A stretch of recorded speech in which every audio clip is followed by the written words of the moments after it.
aprueban imprescriptibilidad retroactiva de delitos sexuales contra menores. Comisión de Relaciones Exteriores abordó retiro de Chile a tratado constitutivo de UNASUR.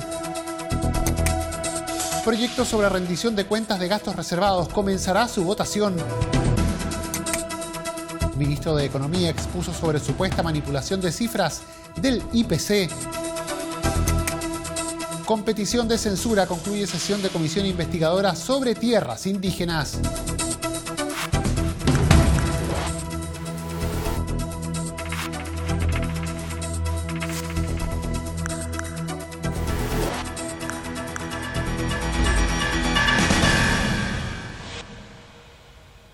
¿Cómo están? Les damos la bienvenida a una nueva edición de Frecuencia Legislativa. Revisaremos aquí los hechos noticiosos más importantes ocurridos en las últimas horas en la Cámara de Diputados. Partimos contándoles que se aprobó la imprescriptibilidad retroactiva de los delitos sexuales contra menores. Fue en la Comisión de Constitución de la Cámara, donde se respaldó una indicación que establece que serán imprescriptibles todos los ilícitos ocurridos a partir de 1990. La Comisión de Constitución de la Cámara aprobó y despachó a la Sala el proyecto de ley que declara imprescriptibles los delitos sexuales contra menores, iniciativa que se encuentra en segundo trámite. La instancia respaldó además una indicación ingresada por el diputado René Zafirio, que establece esta imprescriptibilidad desde el año 90, fecha en la que nuestro país ratificó la Convención Internacional de los Derechos del Niño. Se ha aprobado una norma transitoria a partir de una indicación que he presentado que dice que esta ley se va a aplicar desde el 27 de septiembre de 1990, que es la fecha en que el Estado de Chile hace suya la Convención de Derechos del Niño. En consecuencia, hay a lo menos 29 años de retroactividad que vinculan además esta ley con la Convención de Derechos del Niño, pero además con el artículo 5º de la Constitución, de tal manera que no tiene un problema de constitucionalidad. Ahora pasamos a la sala, esperamos convencer a los diputados en la sala y si esto se aprueba irá a comisión mixta y trataremos de convencer a la comisión mixta. En esta misma línea, el diputado Matías Walker expresó su satisfacción por el resultado de la votación, sosteniendo que espera que los detractores de esta indicación, que argumentan inaplicabilidad de la norma, no recurran al Tribunal Constitucional para impugnarla. Esto va a ser un espaldarazo a todos los tribunales de justicia, a que puedan investigar estos casos, aplicar las sanciones. El proyecto primero tiene que ser aprobado en la sala de la Cámara de Diputados y esperamos que la sala ratifique lo logrado por la comisión por una amplia mayoría y que eso permita en definitiva que en la comisión mixta pueda ratificar esto. Yo estoy seguro que lo vamos a lograr. Es cierto que algunos senadores tenían temor a lo que podría ocurrir en el Tribunal Constitucional, pero yo supongo que ni el presidente de la República ni los parlamentarios van a recurrir al Tribunal Constitucional para pedir que no se aplique esta nueva norma y esta regla de prescriptibilidad a delitos de abuso sexual. El ministro de Justicia, Hernán Larraín, en tanto, si bien destacó el espíritu del proyecto y la importancia de modificar la normativa actual, sostuvo que la retroactividad planteada genera una serie de inconvenientes jurídicos muy complejos de resolver. La imprescriptibilidad plantea problemas de orden constitucional, difíciles de resolver porque hay prohibiciones muy expresas en la Constitución sobre esta materia y eso hizo que la inmensa mayoría de quienes fueron consultados, constitucionalistas e incluso penalistas, dijeran que no era pertinente, que no procedía. Pero además hay un problema de orden práctico. Por ejemplo, los delitos que hoy día están en el Código Penal, en el ámbito de los delitos sexuales, no son los mismos que había hace 10 o hace 20 años. Han cambiado los delitos, se ha ensanchado el número de delitos, se han agravado las consecuencias de quienes cometen delitos sexuales. Entonces, ¿cuáles van a ser los delitos que van a tener efecto retroactivo? ¿Los que se están cometiendo ahora con este catálogo o los que se cometieron hace 15 años con un código penal distinto en esta materia? Cabe recordar que el proyecto en cuestión se aprobó en el Senado el 3 de abril pasado, estando ahora a la espera de cumplir su segundo trámite constitucional en la Cámara de Diputados. La Comisión de Relaciones Exteriores abordó el retiro de Chile al Tratado Constitutivo de la UNASUR. La instancia recogió las opiniones del ministro de Relaciones Exteriores Roberto Ampuero, del ex canciller Hernán Felipe Errázuriz y del exdirector general de la OIT, Juan Somavía, en relación al proceso de retiro de nuestro país de este bloque. La Comisión de Relaciones Exteriores, presidida por el diputado Jaime Naranjo, analizó la denuncia al Tratado Constitutivo de la Unión de Naciones Suramericanas, UNASUR, efectuada por el Gobierno de Chile. La instancia abordó junto al ministro de Relaciones Exteriores, Roberto Ampuero, al ex canciller Hernán Felipe Errázuriz y al ex director general de la OIT, Juan Somavía, las circunstancias que llevaron al presidente de la República a realizar formalmente el proceso para denunciar el tratado y abandonar definitivamente el bloque.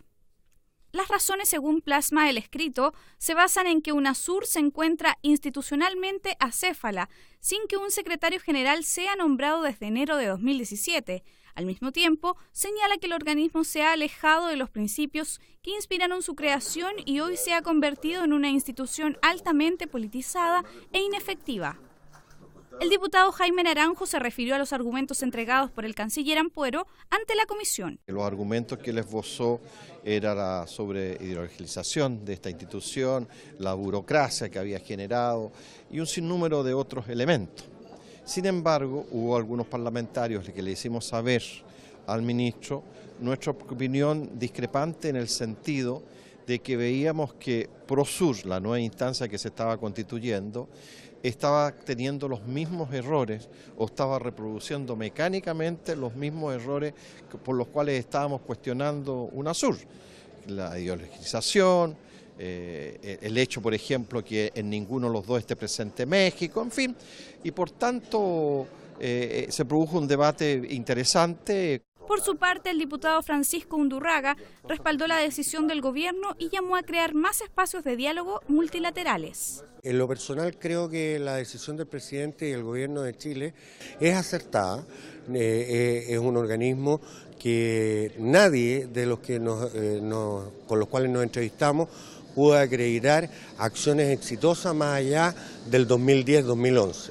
Y claramente este es un organismo que dada su naturaleza en la cual todo tiene que ser por unanimidad, está inmovilizado en los últimos 5 años. Hace 5 años que no se juntaba ningún presidente de Sudamérica en torno al paraguas de UNASUR y nosotros creemos que tienen que existir organismos multilaterales que sean efectivos y que propicien el diálogo. Cabe destacar que durante el año 2018 y lo que va de 2019, UNASUR se mantuvo prácticamente sin actividades, por lo que países miembros como Argentina, Brasil, Colombia, Paraguay y Ecuador decidieron suspender su participación y comenzar el proceso para abandonar el bloque.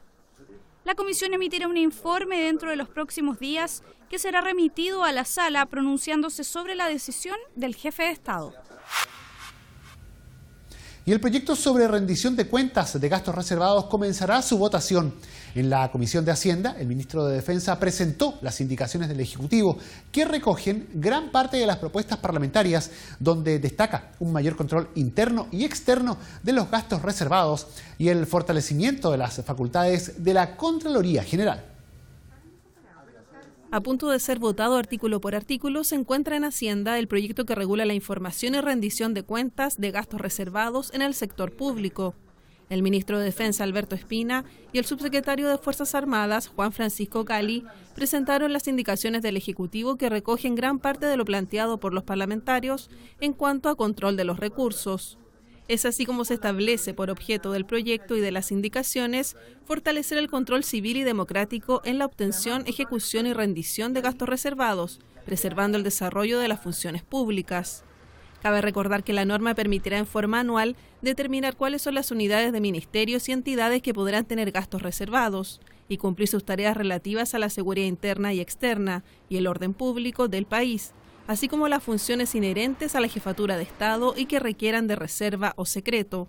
El diputado de RN, Alejandro Santana, valoró los avances en términos de control de los gastos reservados. El ministro y el gobierno acogió las inquietudes, las dudas con respecto a cómo administrar los gastos reservados y cómo generar todos los controles y las fiscalizaciones correspondientes a quienes administran estos gastos reservados. Y obviamente que el ministro ha dicho hasta dónde se puede llegar, porque también tiene connotación estratégica, algún tipo de uso de estos fondos, y obviamente que no se pueden abrir. Y principalmente que va a existir gestión interna para ir fiscalizando o controlando que esto de verdad tenga un buen uso. El ministro también dijo, hoy día es difícil que lo que pasaba o sucedía en el pasado siga pasando. Y yo creo que eso ya es una forma interna que se ha mejorado.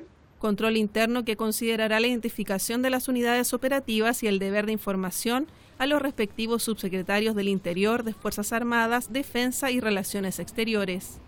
Y control externo a cargo de la Contraloría General y de la Comisión de Control del Sistema de Inteligencia del Estado de la Cámara de Diputados. Otro punto recogió la indicación de los diputados de Revolución Democrática, Giorgio Jackson y Jorge Brito, que obliga a la declaración de patrimonio de intereses de los jefes de unidades operativas que tienen gastos reservados. Revisión que realizará la Contraloría, que podrá pronunciarse, fiscalizar y denunciar inconsistencias, punto destacado por el diputado DC, José Miguel Ortiz. Y también quiero ser claro, estas platas se ocupan para el espionaje y el contraespionaje, se ocupan para la inteligencia, se ocupan especialmente para ser garante del país. Así que por lo tanto en eso yo creo que se está llegando a un buen término de lo siguiente, en que hagan una declaración de patrimonio los que van a administrar. Al día de hoy son 11 instituciones que van a subir seguramente por una serie de, nos explicó ayer el ministro de Defensa. Y los que van a administrar esos fondos hagan una declaración de patrimonio, porque no puede ser que a los 3 meses, 4, 5, 6 meses suben totalmente el patrimonio. En las indicaciones se incorporan nuevas sanciones respecto a información y uso de los gastos reservados, según indicó el subsecretario de las Fuerzas Armadas, Juan Francisco Gali. Establecimos un tipo penal para aquellas personas que reciban información que es de alta sensibilidad para la seguridad nacional, que pudieran vulnerar el deber de secreto que tienen. En segundo lugar, un agravamiento de la pena por malversación de fondos públicos cuando esa malversación ocurra respecto de fondos que constituyen gastos reservados. Y en tercer lugar, aquellos, si es que se utilizan los gastos reservados en un fin distinto, ya no como constitutivo de delito, no por un enriquecimiento personal, pero que se utilicen para fines distintos de los determinados en la ley, constituye una falta grave a la probidad y por lo tanto sancionable administrativamente. Se espera que la iniciativa se apruebe en particular y luego pase a la sala de la Cámara. La idea es que sea despachada del Congreso Nacional antes del 30 de septiembre, ya que deroga los pisos mínimos para determinar los gastos reservados, permitiendo fijarlos mediante una propuesta en la Ley de Presupuestos. Y el ministro de Economía expuso sobre una supuesta manipulación de las cifras del IPC. En la oportunidad, el titular de Economía, José Ramón Valente, dio a conocer en la Comisión del Ramo de la Cámara que el Ejecutivo dará urgencia al proyecto que busca entregar una mayor autonomía al Instituto Nacional de Estadísticas. El ministro José Ramón Valente expuso ante los diputados de Economía sobre la posible manipulación del IPC, esto luego que el director del Instituto Nacional de Estadísticas, INE, Guillermo Patillo, informara que la unidad de auditoría técnica del organismo detectó indicios de manipulación en cifras reportadas del IPC en agosto y septiembre de 2018. Existe la posibilidad de que esto haya provocado en ambos meses una variación de la inflación no mayor a 0,1 punto porcentual, indicó el director del INE, quien instruyó un sumario interno. Ante la Comisión de Economía, el ministro Valente subrayó que están del lado de la verdad y de tener instituciones estadísticas fuertes. Lo que nosotros como gobierno estamos empeñados es que en tener lo más rápido posible concluida todo nuestro análisis y toda la auditoría, de tal manera de poder determinar cada una de estas variaciones en su magnitud y en los meses en que se dieron. Y por lo mismo hemos encargado, el director del INE ha encargado a la unidad de auditoría que haga esta investigación para el año 2019, para el año 2018, 2017 y 2016. ¿Qué queremos con eso? Lo que queremos primero es esclarecer, como dije, las magnitudes y cuándo se produjeron estas eventuales manipulaciones, y también lo que queremos es saber si esto es un hecho puntual que está radicado solamente en estos 2 meses de agosto y septiembre del año pasado, o es una práctica habitual que hemos detectado en el INE. Y eso todavía no lo sabemos y quiero que sean muy claros respecto de eso. Una actuación rápida de parte del gobierno, cree el diputado Miguel Mellado, considerando los datos con los que se cuenta. Yo creo que si el gobierno no hubiera creado esta unidad de análisis que creó durante los primeros meses del año, esto no se hubiera detectado. Y la verdad es que esto es muy importante, que el gobierno haya abierto las puertas y haya dicho qué es lo que está pasando. Creo que esto es un tema que está en desarrollo, es una hebra importante y peligrosa a la vez, producto de que hay 14.000 millones de dólares de colocación en UEF, y aquí los que ganan son los que tienen colocación en UEF.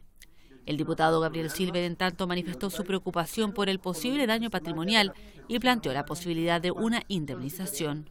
Obviamente es pedirle al gobierno saber cómo se va a pagar el jarrón, cómo los chilenos van a ser efectivamente indemnizados respecto de un daño patrimonial a causa deliberada, como el propio gobierno lo ha señalado, de la intervención de terceros, en este caso funcionarios públicos. Aquí obviamente el Ministerio Público hará la trazabilidad si que estamos frente a una organización criminal, si finalmente en la investigación aguas arriba detectamos que hay inversores institucionales, bancos o otras entidades que se hayan coludido efectivamente con el funcionario hoy día investigado, y saber obviamente la profundidad de lo que hoy día ocurre. Aquí creemos que hay adulteración de precios, que está en el Código Penal, más allá que el solo sabotaje informático, por el cual hoy día hay una denuncia de carácter penal. Y aquí hay una sensación de que el gobierno tiene una papa caliente, la encuentra grave y simplemente se la entrega al Ministerio Público, pero no entiende la gravedad aún de la situación respecto de millones o cientos de chilenos que fueron obviamente afectados por parte de esta adulteración. Aquí esperaríamos una intervención de urgencia respecto al Instituto Nacional de Estadística, al margen obviamente de los cambios legales que hoy día se proponen, una auditoría externa. El ministro de Economía anunció también que el gobierno decidió ponerle suma urgencia al proyecto que modifica el Instituto Nacional de Estadísticas y detalló que ya se tomó contacto con la OCDE para solicitar su colaboración. Y con una petición de censura concluyó la sesión de la Comisión Investigadora sobre Tierras Indígenas. Diputados de la oposición solicitaron la censura del presidente del grupo parlamentario, René Manuel García, luego de que éste protagonizara un altercado con diputadas, quienes cuestionaron su conducción en la instancia. Varios minutos demoró en comenzar la exposición del abogado Gastón Gómez ante la comisión que investiga la adquisición de tierras indígenas, pues desde la oposición se criticaba el tenor de su presentación por no apegarse al mandato señalado por la sala. La exposición fue breve y en el tiempo destinado a las preguntas, la diputada Carmen Hertz criticó al presidente de la comisión en virtud del artículo 211 del reglamento de la Cámara de Diputados, señalando que su conducta obstaculizaba el desarrollo de la comisión.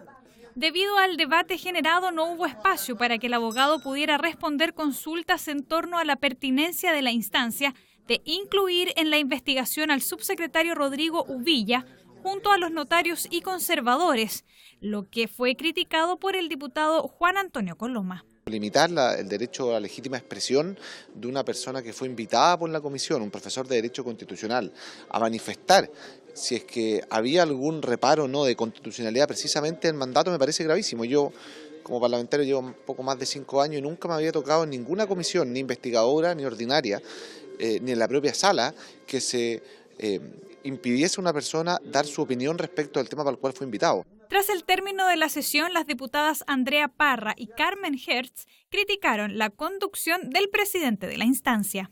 Han torcido el mandato, ha hecho lo que ha querido y además, ¿no es cierto?, ha sido profundamente irrespetuoso con las parlamentarias que estamos en esa comisión. Hizo comentarios y epítetos que yo creo que no corresponden a un presidente de una comisión y menos a las diputadas. Me parece que ha sido bochornoso, desagradable y por supuesto que yo voy a ser de las primeras que voy a impulsar la censura a un presidente que se dirige de esa manera a sus colegas.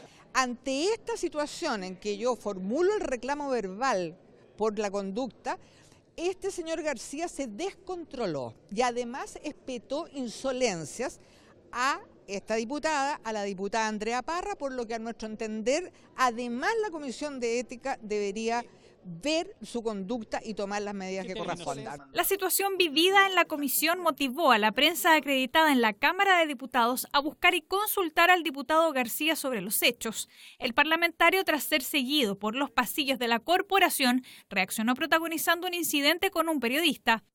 Frente a esto, el presidente de la Cámara de Diputados, Iván Flores, junto al secretario general Miguel Landeros, se reunieron con representantes de la Asociación de Prensa Acreditada, tras lo cual ofrecieron disculpas a nombre de la corporación. Este tipo de acontecimientos no pueden ocurrir, especialmente en un lugar donde el uso de la palabra, el uso del debate de las ideas es nuestra principal forma de relacionarnos y de trabajar.